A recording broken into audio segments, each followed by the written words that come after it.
जब भी प्रेम की बात होती है, भगवान श्री कृष्ण का नाम सबसे पहले आता है। श्री कृष्ण को प्रेम और स्नेह का प्रतीक माना जाता है। पुराणों के अनुसार श्री कृष्ण की 16,108 रानियां थीं। श्री कृष्ण की मुख्य रानियों में रुक्मणी, सत्यभामा का नाम शामिल है। इसके अलावा बाल्यावस्था में श्री कृष्ण के गोकुल में गोपियों संग रासलीला की कहानियां आज भी मशहूर हैं। हालांकि सभी को प्रेम और स्नेह का पाठ पढ़ाने वाले श्री कृष्ण का सिर्फ राधा के साथ ही लिया जाता है। हर कोई प्रभु कृष्ण के नाम का जाप करते समय राधे श्याम का उच्चारण करता है। भले ही उनकी 16,707 रानियां थीं, लेकिन जब प्रेम की मिसाल दी जाती है तो श्री कृष्ण और राधा का प्रेम सबसे ऊपर होता है। श्री कृष्ण और राधा की प्रेम कहानियां पीढ़ी दर पीढ़ी सुनने को मिलती हैं।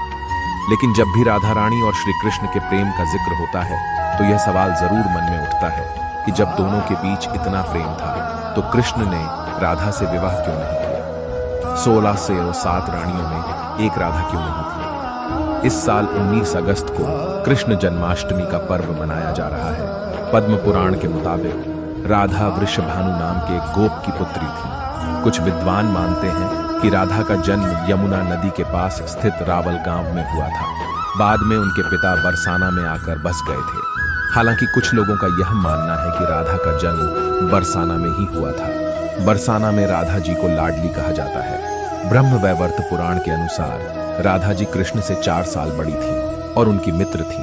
राधा जी से जुड़ी कई अन्य मान्यताएं भी हैं। ब्रह्मवैवर्त पुराण के अनुसार राधा का विवाह रायाण नाम के व्यक्ति से हुआ था, जो कि माता यशोदा के भाई थे, यानी रिश्ते में राधा कृष्ण की मामी लगती थी। हालांकि अन्य पुराणों में ऐसा जिक्र नहीं मिलता। मान्यता है कि जब श्री कृष्ण 8 साल थे तो उनकी मुलाकात राधा से हुई, जो 12 साल की थी। श्री कृष्ण राधा से प्रेम करने लगे। दोनों एक दूसरे से विवाह भी करना चाहते थे।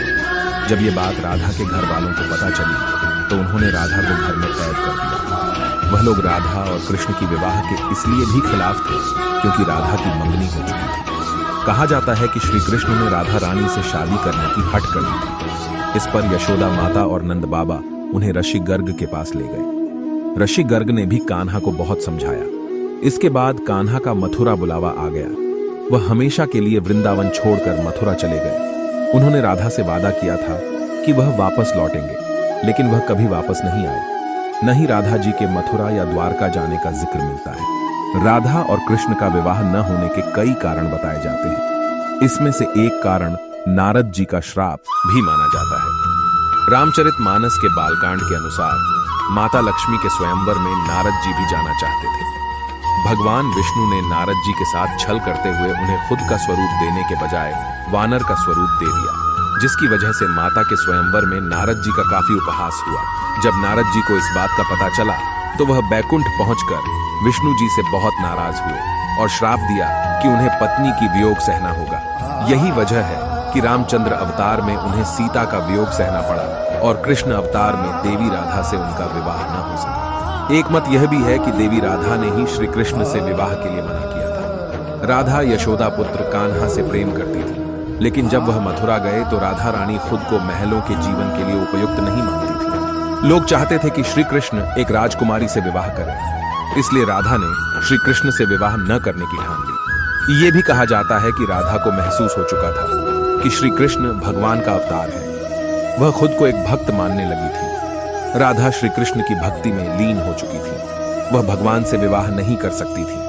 भगवान श्री कृष्ण की शरारतों, उनकी लीलाओं और छल सभी कुछ मनुष्य के लिए कोई ना कोई सीख ही थी। राधा से विवाह करना भी मनुष्यों को प्रेम की असली परिभाषा से परिचित कराना था।